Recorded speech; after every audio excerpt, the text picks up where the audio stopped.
Sure. Well, I'm originally Tunisian, French Tunisian. Actually, I was born in France and raised in Tunisia, so that's a small country in North Africa on the shore of Mhm. the Mediterranean Sea. So, yeah, my relationship with the ocean, with the sea, basically started at an early age because, you know, we used to have, well, we have a strong relationship, kind of a strong relationship with the ocean. And I used to spend my summers well, close to the coastline, spearfishing mainly. I started at a very young age. I started swimming at 4 or 5, and then I started spearfishing at 12. So I was always, I've always been surrounded by the sea and by the water.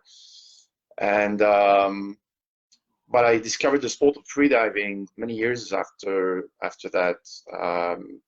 When I started traveling around, and well, long story short, I arrived to South America, and I discovered the specific sport of freediving. So kind of professional freediving in Colombia. How did you discover the sport of freediving? I know that you've talked about that you didn't start in freediving.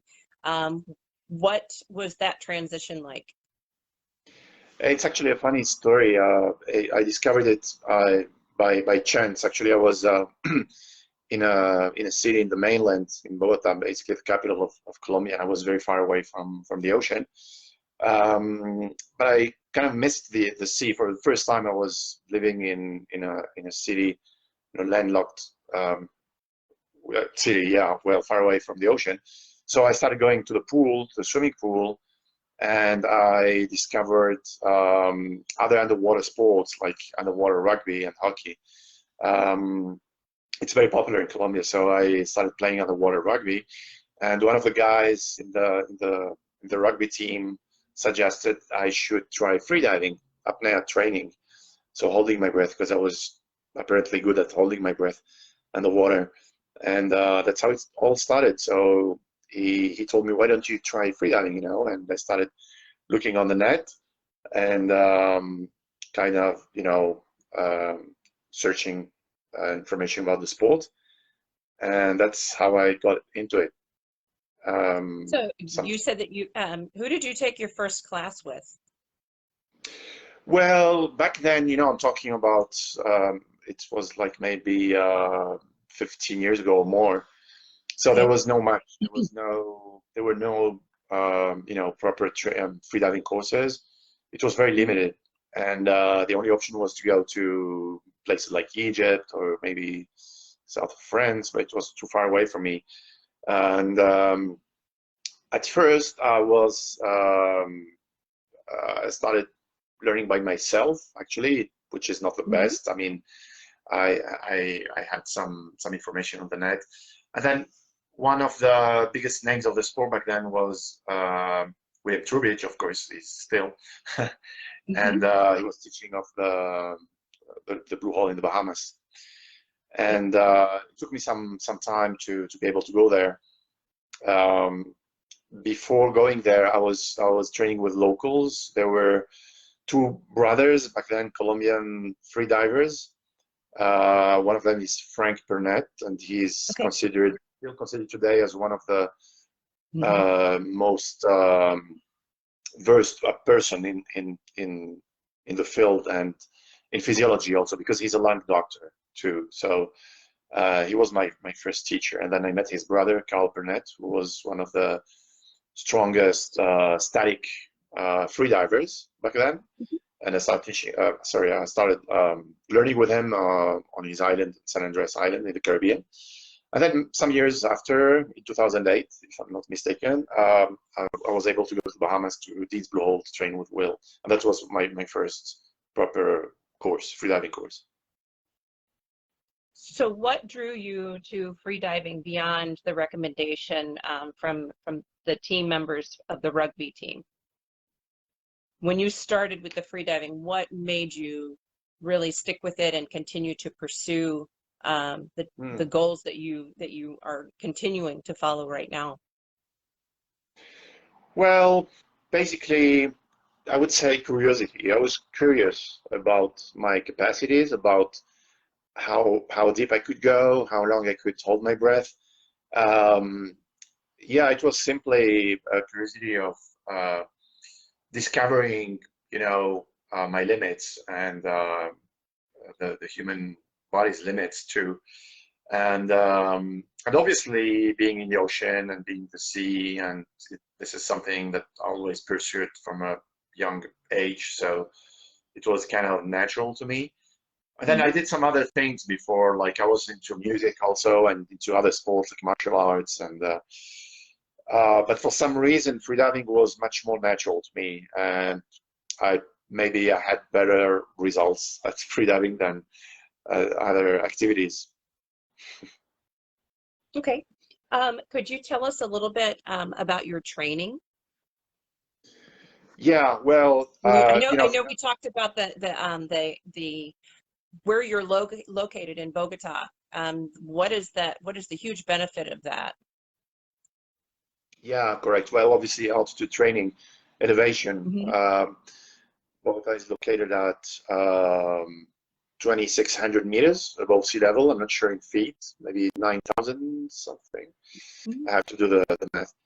And so it helped me a lot at the beginning, at least for pool training, because obviously depth training requires being in the ocean and adapting your lungs and stuff. So as far as breath hold goes, it worked well for me at the beginning because I was training in such an elevation, high elevation. And as soon as I would reach a competition or a training camp at sea level, I would automatically, do maybe uh, double of my times of my static time. So that helped me a lot at the beginning.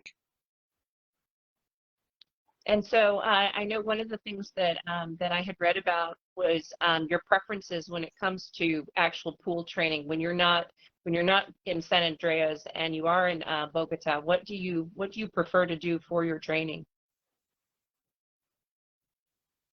Well, I started in the pool, but it's not something I really enjoy, pool training. I think it's important because it gives you the basis for technique, for CO2 tolerance, for hypoxia tolerance. But my main goal is depth and the ocean. So I had to move basically to other places, and I've been traveling around the world looking for the perfect spot, which probably doesn't exist. But I've been in many places like Roatan, like San Andres, like Curacao, in the Mediterranean also, and in Tenerife also in the Canary Islands, among others. So uh, when I do depth training, I obviously need to go to some place where I can find deep enough waters, and then that's where my long adaptation training starts, and all the things that came around that, like training for narcosis, training for long dives, and Hmm. it takes, as you know, a long time, a long adaptation. So do you have recommendations for someone? I mean, there's so many new free divers out there, especially within the last few years, that are just starting out. Do you have recommendations for not just the physical but the mental training that you have learned throughout the years? Yeah, that's a good question. Well, obviously, our sport is very mental, and the psychological part of it is extremely important. When I started freediving, I'm still, I mean, very, very curious about I was open to many, many methods and techniques and trainings, especially for the mental part, because that was a big obstacle for me for many years. I would, especially in the competition, during a competition, I would easily, um, you know, lose focus or lose control or be nervous. So I tried many methods like meditation, obviously, visualization, even hypnosis at some point. And what I learned from all that is, at least for me, what works the best is to convert the dive into your meditation. So if you're a person who likes to meditate and visualize, it's I think the best moment to do it is during the dive itself. Well, at least it works. That's how it works for me when I hold my breath. Mm-hmm. And obviously, many people don't have the opportunity to dive every day. So maybe in that case, visualizing every step of the dive, and practicing deep meditation too obviously helps. But for me, it's the dive itself is my meditation. So the other question that I had with regards to your specific training, you do a lot of dry training. Is there anything in particular that you focus on beyond, breath holds and diaphragmatic exercises? Yeah, well, I would say strength training, gym training, working out, basically. For me, it's important. I know, this is the interesting thing about freediving. It's such a complex sport. Everybody have their own methods, and maybe some people wouldn't agree or would spend more time in the pool or in the ocean. In my case, I spend a lot of time in the gym. Well, first of all, I enjoy it, and I like, working out and identifying. I like to identify let's say the weak parts of my weaknesses, in a word. So I try to work on that, and I do have many. So I think that's the reason why I like to work out a lot. I think we as freedivers and athletes in general need to identify our weaknesses and work on them. And yeah, that's the main reason why I work out a lot. And well, depth, especially depth in freediving, needs a lot of strength and resistance. I think this is something that is extremely important and is maybe sometimes neglected by a lot of freedivers out there. Because we have this concept of freediving being a mental sport, and I remember this famous sentence from Jacques Mayol, from one of the pioneers of the sport. In French, he would say, "Forget about your muscles," because he was one of the first pioneers and divers to bring all those meditation techniques and mental techniques and pranayama and yoga to our sport, and it kind of changed the sport itself. But nowadays we are reaching such a high level that freediving is becoming as any other sport. You need to work on your physique, you need to work on your resistance, on your muscles, basically. That's very important. Like with something like your 150-meter dive, just watching it, you can see it. As I understand, just from being a free diver, you reach that level of resistance, and you really are fighting to get back up. I can only imagine the amount of strength that it takes once you have gone to that depth to ascend. So definitely the leg strength in particular, your core strength, things along those lines. So Absolutely. I know you've spoken before about, I'm sorry, go ahead. There's a slight delay between our conversation, so I apologize if I interrupt. No worries. No, yeah, as you said, it obviously requires a lot of strength.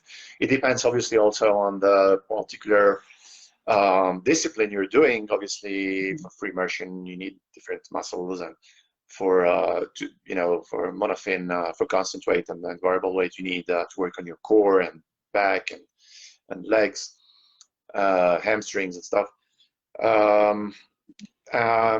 Yeah, and in that particular case of my world record of 150 meters, one other aspect was narcosis. Also, I had to work a lot on.